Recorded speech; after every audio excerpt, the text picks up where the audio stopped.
Hello students. Now today I give you the answers of 50 words. First question is, the evaluation of culture depends on a vast number of factors. Describe a few of them.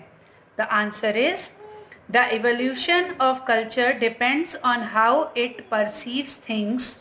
It is generally affected by means of transportation and communication among societies. It depends on its national characteristics. Its fundamental strength lies in its idea of unity among diversity. It takes its power from being an organic whole. Democratic deals, spirit of brotherhood among people, integrated views of life, fulfillment of basic requirements of people, etc., are some of the factors on which the evaluation of culture depends. Second question, how does the author compare the growth of culture with the growth of a tree? Answer is, the author compares the growth of culture with the growth of a tree and says that every individual or nation must have a certain depth of roots. The roots lies in the past. They are related to experience and wisdom of the past. But the roots need sunshine and fresh air. Branching and flowering is equally important. Till a proper combination among the branches, flowers and roots is not there, a tree is impossible to flourish. Similarly, culture depends on individuals, groups, races and their past experiences and wisdom. It sustains culture. Now question number third, what is the scientific approach to life's problems according to the author? Answer is, the scientific approach to life's problem indicates towards an attitude to examine everything. It always tries to come to a conclusion by experiment.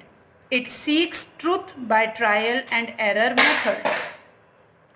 A person with scientific approach never says no to anyone. He always tries to understand others' point of view. He has an open mind to assimilate truth. Such an approach can solve all the national and global problems. Now go to the fourth question. What does culture mean? According to the author, describe briefly. Culture, according to Nehru, is an ambiguous term. Each nation has its own peculiar idea of culture. Each civilization develops its own culture. It is difficult to find an unaffected and pure culture. The culture of a nation depends on its geography, climate, and soil. Culture indicates towards the inner growth of an individual and nation as a whole. A person who is cultured always has a sympathetic and understanding mind.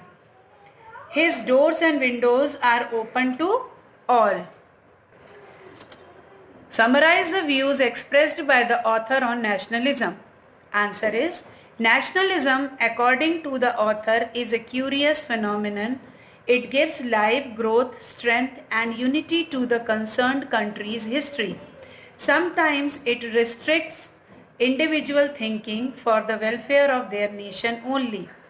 This feeling then becomes successful, sometimes goes on spreading in an aggressive way and becomes a danger internationally. It turns the noble culture into revengeful and hateful culture. It breeds conflict and hatred. We should try to get rid of narrow feeling of nationalism and should become cosmopolitan in our outlook. Last question. Culture is evolved or inherited, not made or acquired. Examine this statement in the light of the ideas expressed by Nehru. So according to Pandit Nehru, culture is evolved or inherited. No one can claim of making or acquiring it. Every nation has its own culture which is evolved during the course of centuries. Its roots lie deep in generations, hundreds and hundreds years ago. It is impossible to find a culture that is pure and unaffected. There are various factors that influence the culture of a country. It indicates the inner growth of a nation, and this growth cannot be gained in 1 or 2 years. It is a result of the progress of centuries. So students, this is the answer of our 50 words question. So all of you complete your copy. Thank you.